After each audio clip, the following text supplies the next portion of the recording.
America ने अब तक का अपना सबसे सफल एक तरह से कहें तो ऑपरेशन करके दिखाया है। 36 घंटे या 38 घंटे 36 घंटे के करीब बताया गया कि पूरा ऑपरेशन चला और अपने 2 पायलट्स को अमेरिका ने ईरान से छुड़वा लिया है, क्योंकि ईरान ने F-15E फाइटर जेट अमेरिका का मार गिराया था और उसके 2 पायलट वहीं पे गिर गए थे। और कैसे ये पूरा ऑपरेशन चला और इस ऑपरेशन में जो स्पेशल टीम बनाई गई वो वही टीम थी जिसने ओसामा बिन लादेन को मारा था। तो अब ये पूरा ऑपरेशन कैसे चला, कैसे इसकी पूरी बुनियाद रखी गई, ये पूरा समझने के लिए, पूरी बात समझने के लिए हमारे साथी सुल्तान हैं और उनकी डायरी।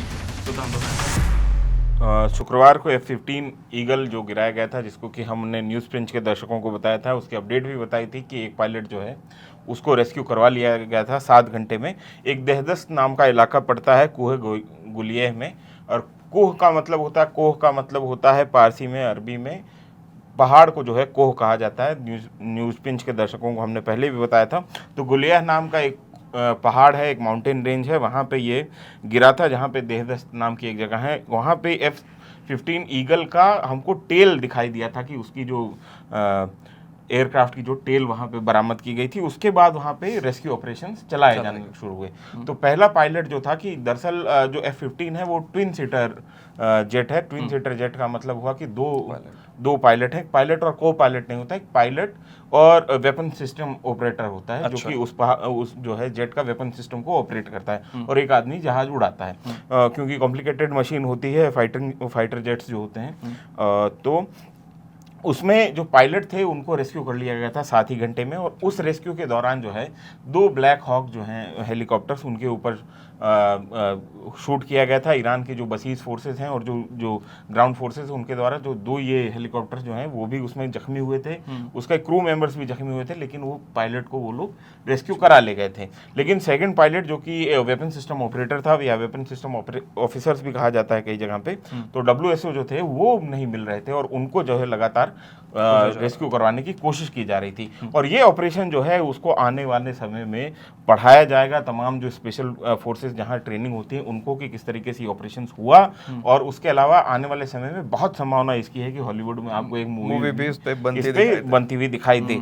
तो अब चलते हैं ऑपरेशन की तरफ। तो पायलट को जो रेस्क्यू करते हुए जो हमने बताया, और इसी दौरान जो है वो जो एक A-10 जो गिरा था स्ट्रेट ऑफ हॉर्मुज के पास में, उसके बाद जो अटैक जेट था जिसके बारे में भी हमने न्यूज़ पिंच के आपको पिछले वीडियो में आपको बताया था, वो A-10 भी कहा जा रहा है कि इसी ऑपरेशन को एयर कवर देते हुए, क्योंकि अटैक जेट है वो इस ऑपरेशन को एयर कवर देते हुए वो जख्मी होकर गिरा था स्ट्रेट ऑफ हॉर्मुज में। उसके पायलट को भी बचा लिया गया था। उसने कुवैत के जो एयर स्पेस है उसमें इजेक्ट किया था, इसलिए उसको रेस्क्यू करवाने में अमेरिकन फोर्स 3 पायलट बचाए गए, 3 पायलट टोटल बचाए गए हैं। ये साइमल्टेनियसली ये सारा चल रहा था। तो जैसे ही होता क्या है कि कोई भी अगर आपका वो जेट जो है वो शट डाउन होता है और आपके पायलट जो नीचे गिरते हैं, तो वहां से जैसे ही ये कंफर्मेशन आता है कि आपके पायलट जो है वो जिंदा हैं, तो फिर वो कंबाइंड सर्च एंड रेस्क्यू का जो SOP है ऑपरेशंस की, वो SOP शुरू हो जाती हैं। अब अच्छा, इसमें थोड़ा सा मैं अपने जो दर्शक है उनको ये समझा दूं कि कोई भी अगर फाइटर जेट का पायलट है उसको मैंडेटरी SERE जो ट्रेनिंग है वो लेनी जरूरी होती है। SERE का मतलब हुआ survival, evade, resist and escape. मतलब कैसे, अगर आपके सामने ऐसी स्थिति हो जाए तो आप कैसे सर्वाइव करेंगे, कैसे उस पूरी की पूरी सिचुएशन से इवेड करेंगे, अगर आपका आमना सामना हो जाए तो कैसे आप रेसिस्ट करेंगे, और कैसे एस्केप करने का अगर आपको समय मिल रहा है तो कैसे आप एस्केप करेंगे। तो कोई भी पायलट जब अपने मिशन पे जाता है तो उसके पास में कम से कम 48 घंटे का ड्राई फ्रूट होता है। मतलब ऐसा फ्रूट होता है जो कि फूड होता है जो कि खाने के लिए पर्याप्त हो, और उसको मतलब वो 48 घंटे तक उस पर सर्वाइव कर सके। पानी होता है उसके पास में, फर्स्ट एड किट होता है ऑब्वियसली। उसके अलावा कम्युनिकेशन डिवाइसेस होती हैं उसके पास में, रेडियो सेट होते हैं जिससे वो अपने बेस से या ETC से इनसे संपर्क साध सके, अपना जो यूनिट है उससे संपर्क साध सके, ताकि उसका एविकेशन जो है वो आराम से हो सके। इसके अलावा इमरजेंसी बीकन्स होते हैं। इमरजेंसी बीकन्स का मतलब, बीकन्स जो सामान्य तौर पर हम ये देखते हैं खेल वगैरह में, एक इस तरीके का शंकुकार एक वो लगा दिया जाता है, उसको कहा जाता है बीकन सामान्य तौर पे। इमरजेंसी बीकन्स का ऐसा मतलब होता है, ऐसे GPS डिवाइसेस होते हैं जिनको आप ऑन करके आप एग्जैक्ट लोकेशन आपका एल्टीट्यूड लेटीट्यूड आप बता सकते हैं कि मैं इस जगह पे एग्जैक्ट बैठा हूं, ताकि आपको जो बचाने वाली टीम है वो आपको वहां से आके निकाल सके। इसके अलावा एक हैंडगन दी जाती है, कोई भी पिस्टल, ताकि आपका अगर सामना हो जाए दुश्मन से इस दौरान तो आप अपनी सुरक्षा कम कर पाए। मैप होते हैं आपके पास में कि आपको कहाँ से जिस इलाके में आप ऑपरेट कर रहे हैं उसका एक मैप आपके पास में होता है, ऑफलाइन मैप, ताकि आप उस पूरे इलाके को देख समझ सकें और आप अपनी लोकेशन जो टैक्टिकल लोकेशन आपको कहाँ जाना चाहिए यहाँ से, ताकि आपका इवैक्यूएशन जो है वो आसानी से हो जाए, कोई हाइट पे आप जाएं ताकि आप कम्युनिकेशन आसानी से कर पाएं। तो ये होता है। इसके अलावा इवैक्यूएशन पॉइंट डिटेल होती है। जब भी ऑपरेशन कोई भी एयर ऑपरेशन प्लान होता है तो वहाँ पे इवैक्यूएशन पॉइंट भी बनाए जाते हैं कि ऐसी स्थिति हुई तो हम आपको यहाँ से ले सकते हैं, वो यहाँ से उठा सकते हैं, यहाँ से ले सकते हैं, यहाँ से आपको बचा के निकाल सकते हैं। यहाँ पे हमारे कुछ एसेट्स भी होंगे जिनके जरिए हम आपको मदद करवा सकते हैं, छुपने में मदद करवा सकते हैं, आपको एक जगह से दूसरी जगह ट्रांसपोर्ट कर सकते हैं, जो भी रणनीति होती है। और लोकल करेंसी दी जाती है हमेशा, ताकि अगर आप जो है भेष बदल के सामान्य कपड़े पहन के और निकलने की कोशिश करें तो आपके पास में लोकल करेंसी होनी जरूरी है, ताकि आप वहाँ पे खाना पीना खा पाएं और खुद को सर्वाइव कर पाएं। तो ये पायलट की जो ट्रेनिंग होती है, जिसको SERE कहा जाता है, सर्वाइवल एवेड रेसिस्टेंस केप, जो है ये मैंडेटरी होती है, हर पायलट को लेनी ही होती है। अब आते हैं हम combined search and rescue operations वो कैसे होते हैं, उनका क्या इतिहास है। तो दरअसल अमेरिका के जो सर्च एंड रेस्क्यू ऑपरेशंस हैं उनका इतिहास जो है सेकेंड वर्ल्ड वॉर के समय से शुरू हो जाता है। 1943 में 1943 में अमेरिका जब म्यांमार के मोर्चे पर लड़ रहा था तो वहाँ पे 2 सर्जन्स को पैरा ड्रॉप किया गया था, मतलब हेलीकॉप्टर से नीचे गिराया गया था, क्योंकि मोर्चे पे कई सैनिक घायल थे और अगर उनको समय पे इलाज नहीं मिलता तो उनकी मौत हो सकती थी। और लेकिन वो टेरेन इतना मुश्किल था कि उसमें ज़मीनी अगर रास्ते से जाया जाता तो बहुत समय लग जाता। तो पहला जो इस तरीके का रेस्क्यू और सर्च ऑपरेशन चलाया गया, वो 2 जो पैरा सर्जन्स थे उनको ड्रॉप किया गया, पैरा ड्रॉप करके, और वो वहाँ पहुँचे और उन्होंने इलाज किया और कई सैनिकों की जान बचाई। इसके अगले साल ही जापान के मोर्चे पे ये हुआ कि अमेरिका की तरफ से अमेरिका के एक लेफ्टिनेंट थे जिनके 4 जवान फंस गए थे बिहाइंड द एनिमी लाइन, मतलब कि दुश्मन के इलाके में फंस गए थे जाके, तो उन्होंने हेलीकॉप्टर के जरिए उनको रेस्क्यू करवाया था। तो इसको पहला माना जाता है कि पहला फॉर्म जो अभी हम लोग रेस्क्यू ऑपरेशंस देखते हैं तो उसका पहला फॉर्म माना जाता है कि यहाँ से शुरुआत होती है अमेरिकन आर्मी का या अमेरिकन एयरफोर्स का। और ये बुनियादी तौर पर हर जो दुनिया भर की जितनी भी आर्मी है उनके पास में इस तरीके के combined search and rescue operations की स्पेशलाइज्ड टीम होती है। इनके ऑपरेटर्स जो होते हैं, इनके जो जवान होते हैं वो स्पेशल होते हैं, वो दोनों काम कर सकते हैं। वो अगर जा रहे हैं और वहाँ पे नीचे उतर रहे हैं तो लड़ाई भी कर सकते हैं, वो फर्स्ट एड भी दे सकते हैं, कोई क्रिटिकल सर्जरी अगर करनी हो, कुछ गोली वगैरह निकालनी हो जिससे जान बचाई जा सके, तो वो एक तरीके से मेडिक का भी काम करते हैं और वो एक तरीके से लड़ाके भी बहुत बेहतरीन होते हैं। हाँ, तो इस तरीके से उनको ट्रेन किया जाता है। भारत में भी आपको एक याद होगा कि कारगिल वॉर के समय फ्लाइट लेफ्टिनेंट नचिकेता जो है, उनका MiG-27 जो है उसका इंजन एक बार फेल हो गया था, जिसके चलते उनको अपने विमान को छोड़ के वो इजेक्ट करना पड़ा था और वो गलती से जाके बाल्टिक सेक्टर में जो पाकिस्तानी इलाका है वहाँ पे जाके गिर गए थे। उस समय भी हमारी जो रेस्क्यू टीम्स थी वो स्टैंड बाई पे थी, वो खड़ी थी और ऊपर से हुक्म का इंतजार कर रही थी कि उनको ऑर्डर मिले तो वो नचिकेता को हो सकता है कि बचा ले जाते। लेकिन उस समय हमारी पॉलिटिकल लीडरशिप का मौकफ ये था कि हम किसी भी हालत में लाइन ऑफ कंट्रोल जो है उसको क्रॉस नहीं करेंगे। इस वजह से जो नचिकेता को जो है वो तकरीबन 7-8 घंटे के बाद वो पाकिस्तानी फोर्सेस के हाथ लगे। उसके बाद में 8 दिन वो जेल में रहे, वहाँ पे POW रहे और उसके बाद में भारत को हैंड ओवर कर दिया गया उनको। खैर, तो अब ये हुआ कि अब हम ये चलते हैं कि जो वॉर सिस्टम ऑपरेटर जो थे उनको कैसे रेस्क्यू किया गया, उस पूरे के पूरे मामले को समझ लेते हैं। तो जब ये पूरा का पूरा रेस्क्यू ऑपरेशन चला और पहले पायलट को जो है बचा लिया गया, उसके बाद भी उसी इलाके में लगातार जो है सर्च ऑपरेशन जारी रहा अमेरिका के द्वारा, ताकि जो एक डिपिक्शन की जो रणनीति है उसको इस्तेमाल किया जा सके। IRGC और बेसिस जो फोर्सेस हैं, जो ईरान की ग्राउंड फोर्सेस हैं, उनको इस छलावे में डाला जा सके कि जो है दूसरा पायलट भी या दूसरा जो WS है वो इसी इलाके में है, ताकि वो IRGC उसी इलाके को कॉर्डन करे उन तमाम इलाकों में।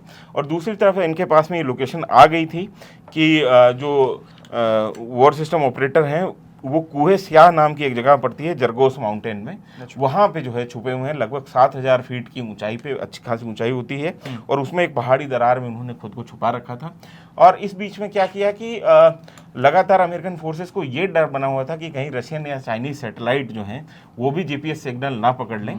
तो अमेरिकन फोर्सेस के द्वारा कई जगहों पे इमरजेंसी बीकन्स गिराए गए जानबूझ कर, ताकि कंफ्यूज हो जाएं। अगर सैटेलाइट में भी अगर GPS लोकेशन जा रही है तो उसमें 10-15 जगह की लोकेशन जाने लगे तो IRGC ये तय न कर पाए कि हमको कहाँ ऑपरेशन चलाना है। तो ये हो रहा था। और इस बीच में हुआ ये कि इस्फहान में एक जगह पड़ती है जिसको कहा जाता है कोलाह गाजी नेशनल पार्क। यहाँ पे एक अमेंडमेंट जो है, एक खाली पड़ी हुई एक एयर स्ट्रिप थी जो कि उनके नज़र में थी पहले ही। और ऐसे जब ऑपरेशन प्लान होते हैं उनकी तैयारी काफ़ी समय पहले से होती कि अगर ऐसी स्थिति होगी तो हम क्या करेंगे। तो इस जो है खाली पड़ी जो एयर स्ट्रिप थी, इस हवाई पट्टी पे काफ़ी समय से अमेरिका की नज़र रही होगी और उन्होंने तुरंत वहाँ पे जो है forward arming and refuelling station जो है वो खड़ा कर लिया। मतलब कि एयर स्ट्रिप पहले से थी, बाकी जो साजो सामान वहाँ पे लगना था, कमांड सेंटर और तमाम सारी चीज़ें हैं।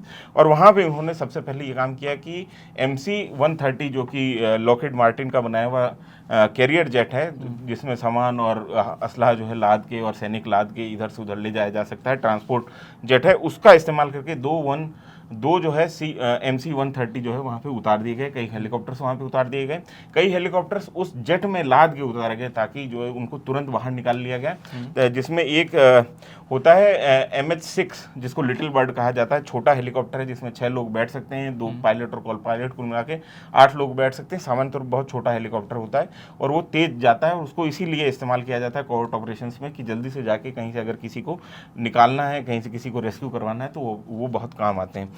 तो इस तरीके से एक जो फॉरवर्ड आर्मिंग एंड रिफ्यूलिंग जो स्टेशन है वो खड़ा कर लिया गया इस्फहान में। जिस दौरान ये पूरा डिपेक्शन ऑपरेशन चल रहा था कि IRGC को कोहे गुलियान में जो है उलझाए रखा अमेरिका ने उस दौरान।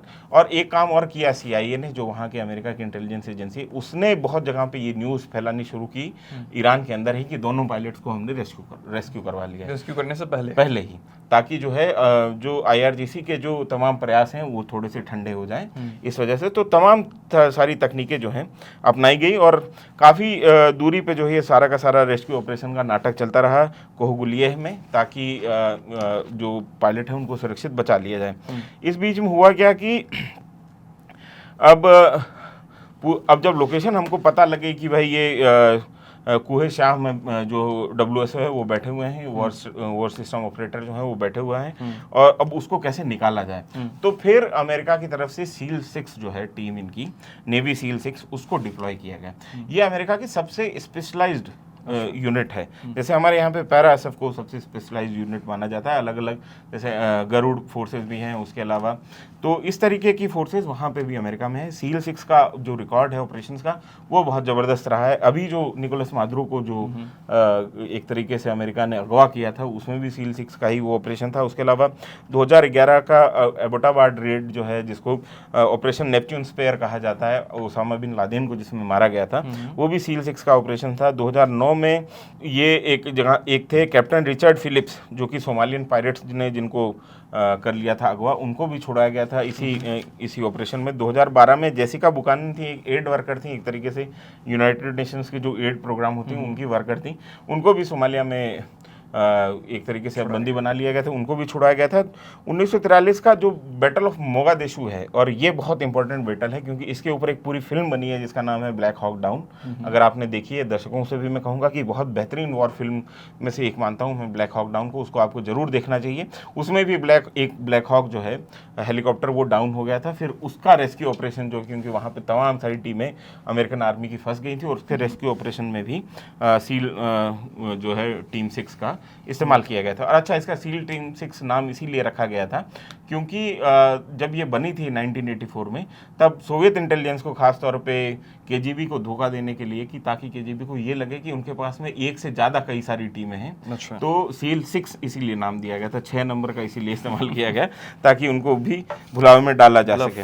हाँ, और 2003 में जो सद्दाम हुसैन को पकड़ने का, कैप्चर करने का ऑपरेशन था, इसमें भी SEAL-6 टीम शामिल थी, जिसमें ऑपरेशन रेड डाउन उसको कहा जाता है, मतलब ऑपरेशन लाल सुबह आप समझ लीजिए उसको, सुर्ख सुबह। तो ये ऑपरेशंस जो हैं SEAL-6 के नाम हैं। सबसे प्रोमिनेंट हाँ, दुनिया की अगर बेहतरीन स्पेशल फोर्सेस अगर की यूनिट अगर मैं कहूँगा तो उसमें से SEAL-6 का नाम जरूर आएगा। मतलब जैसे हमारे यहाँ पे para 9 para SF, 10 para SF, 21 para SF जो हैं, बहुत अच्छी और मतलब ऐसे स्पेशल फोर्स की यूनिट्स मानी जाती हैं, उसी तरीके से SEAL-6 one of the best, मतलब वो अपने काम में बहुत माहिर लोग हैं जो भी उस टीम के सदस्य हैं।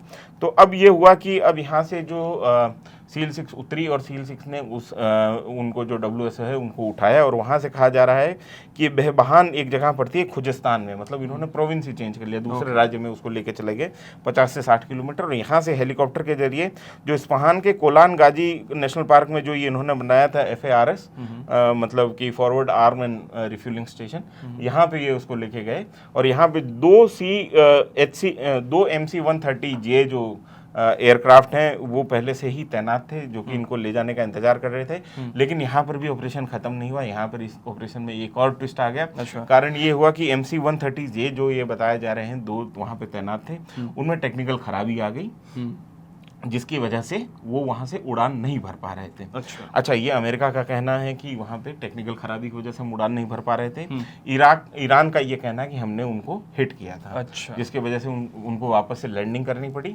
और यहाँ पे स्थिति ये बनी कि 4 MH-6 लिटिल बर्ड जो हेलीकॉप्टर थे, क्योंकि वो इन्हीं 2 जेट्स में लाद के लाए गए थे, छोटे हेलीकॉप्टर थे, और इसके अलावा जो ये MC-136J थे, इनको फिर अमेरिका की जो वहाँ से फोर्सेज निकल रही थी, जिसमें कुल कहा जा रहा है कि 200 स्पेशल यूनिट्स के 200 ऑपरेटर्स जो हैं इस पूरे के पूरे ऑपरेशन में शामिल थे, और इनको जो है फिर इसको आग लगानी पड़ी, इसको पूरे के पूरे अपने जो है असासे को तबाह करना पड़ा। तो आप ये समझिए कि ये एक MC-136J जो है वो $100 मिलियन का एक प्लेन है, तो मतलब कुल मिला के $200 मिलियन का प्लेन। फिर इनके भी कुछ कीमत है, MH-6 जो लिटिल बर्ड हेलीकॉप्टर्स हैं 4, वो भी उसमें जल के खाक हो गए। तो ये कुल मिला के ये मामला है, और कहा जा रहा है कि जिस समय वो यहाँ से निकल रहे थे तो बसीज फोर्सेज वहाँ पे पहुँच चुकी थी और आमने सामने की फायरिंग हुई और उसमें जैसे तैसे ये बच के निकल पाए। और उसमें 4 MQ-9 रिपर ड्रोन, जिनके बारे में हमने आपको पिछले वीडियो में बताया था कि ये ड्रोन्स मतलब जैसा कि हम समझते हैं कि 1 वे ड्रोन और जाके हिट करने वाले ड्रोन नहीं है, प्रॉपर मतलब एयरक्राफ्ट के साइज़ के ड्रोन हैं, और वो प्रॉपर वो ऑपरेशंस करते हैं जो कोई एयरक्राफ्ट या जेट जो ऑपरेशंस करता है। तो बड़े ड्रोन्स होते हैं, ये 11 मीटर लंबे होते हैं, 20 मीटर का इनका विंग स्पेन होता है, देखने में आपको एक तरीके से एयरक्राफ्ट ही लगेंगे वो इतने बड़े। और 3 मतलब ये बहुत महंगे MQ रिपर जो ड्रोन्स हैं वो बहुत महंगे ड्रोन हैं, लगभग $30 मिलियन का एक ड्रोन आता है।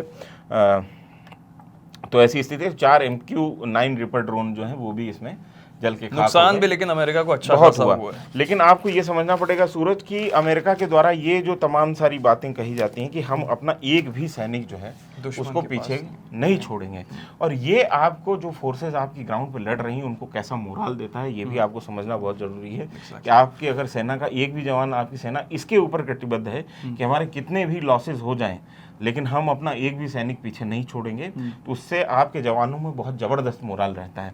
उनको ये लगता है कि उनकी पलटन, उनकी यूनिट, उनका जो आर्मी हेडक्वार्टर है, जो उनकी आर्मी लीडरशिप है, वो कभी भी उनको अबेंडन नहीं छोड़ेंगी, बीच रास्ते में नहीं छोड़ेंगी, हैंगिंग बिटवीन नोवेयर नहीं उनके साथ में होगा कि वो दुश्मन के इलाके में फंस गए। तो इससे बहुत कॉन्फिडेंस आता है। मेरे को याद है जब हम इस किस्म की बातें करते हैं तो इंडियन आर्मी का भी यही तरीका रहा है।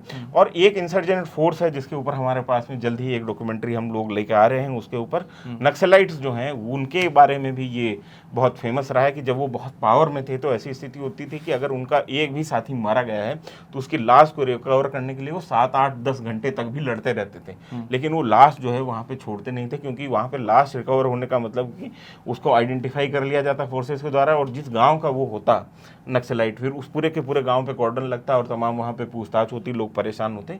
तो इस वजह से, और दूसरा अपने जो साथी हैं जो नक्सलाइट्स हैं, वो अपने जो साथ के लड़ाके हैं जो गुरिल्लास हैं, उनके बीच में ये कॉन्फिडेंस लाने के लिए कि हम आपको किसी भी हालत में, हम आपका मरा हुआ शरीर भी जो है वो फोर्सेस को नहीं हाथ लगने देंगे। तो ये कॉन्फिडेंस जो है, ये टैक्टिक्स जो है वो माओवादियों की तरफ से भी अपनाई जाती रही, इंडियन आर्मी के द्वारा भी अपनाई जाती है। इंडियन आर्मी भी अपने जवानों के अगर जिंदा हैं तो जिंदा, अगर उनके शव रिकवर करने हैं तो उसके लिए भी किसी भी हद तक जाने के लिए तैयार रहती है। तो यही इस तरीके का ऑपरेशन है जिसमें अक्सर क्या होता है कि ऑपरेशन मोराल के लिए होते हैं और इसमें आर्थिक जो है गुणागणित नहीं देखे जाते हैं, क्योंकि इससे पूरे फोर्स के मोराल पे असर पड़ता है।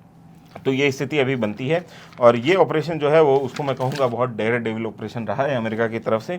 हालांकि इसमें उनको 36 घंटे से ज़्यादा का वक्त लगा, लेकिन उन्होंने अपना एक फंसा हुआ WSO मतलब वेपन सिस्टम ऑपरेटर, जो कि कर्नल लेवल की रैंक होती है, उनको कैसे भी करके वहाँ से निकाल लिया। और ये इसकी कहानियाँ जो हैं आने वाले समय में सुनाई जाएंगी। तो ये पूरा एक ऑपरेशन को लेकर कैसे हुआ, किस तरह अमेरिका ने अपने पायलट को लेकर आओ। और मैंने बहुत अच्छी बात भी कही कि जब इस तरह की चीज़ें आप करते हो तो जो मोराल है वो बहुत ज़्यादा हाई रहता है कि अगर प्रेसिडेंट अगर हमें कह रहे हैं कि यहाँ पे स्ट्राइक करना है तो हम वहाँ स्ट्राइक कर सकते हैं क्योंकि उनका बैकअप मेरे पीछे है। तो इस तरह की घटनाएं बहुत कम देखने मिलती हैं, लेकिन जब मिलती हैं तो वो एक उदाहरण ज़रूर पेश करती हैं।